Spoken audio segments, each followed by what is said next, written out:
நீங்கள் ஒரு விஷயத்த சொல்கிறீங்கல்ல, நாங்கள் வந்து லைக் வந்து சினிமாலேருந்து கூத்தாடிகள் வராங்கன்னு சொல்கிறீங்கல்ல. லவ் இன்சூரன்ஸ் கம்பெனின்னு சொல்லிட்டு ஒரு படத்தோட ட்ரெய்லர் வந்திருக்கு.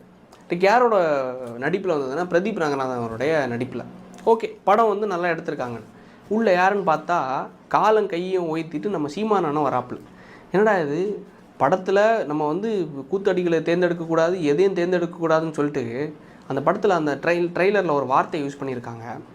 தா அப்படிங்கிற மாதிரி ஒரு முடியக்கூடிய வார்த்தையில் நம்மளோட ஆடியன்ஸ் பலவர் வந்து பெண்களும் இருக்கிறனால நம்ம அதை வந்து மென்ஷன் பண்ணக்கூடாது. தா அப்படிங்கிற மாதிரி முடியுது. நான் வந்து உண்மையிலே ஜெனரல் ஆடியன்ஸை கவர் பண்ணுறதுக்காகவும் இந்த ஜென்சி கிட்ஸை கவர் பண்ணுறதுக்காகவும் இந்த படங்களை இந்த மாதிரிப்பட்ட வார்த்தைகளை யூஸ் பண்ணுறாங்க. அதை ரெஸ்ட்ரிக்ட் பண்ணாதனால சரி ஓகே, பலர் வந்து விமர்சனம் பண்ணுறாங்க. விமர்சனம் பண்ண இடத்துல நாம் தமிழ் கட்சியும் இருந்தாங்க ஒரு டைமில். ஆனால் அது மாதிரி வசனம் வரக்கூடிய படங்களில் ரஜினி அவர்கள் நடிச்சிட்டாரு. சிகரெட்டு வரக்கூடிய சீனில் ரஜினி நடிச்சிட்டாரு. இன்றைக்கி விஜய் வந்து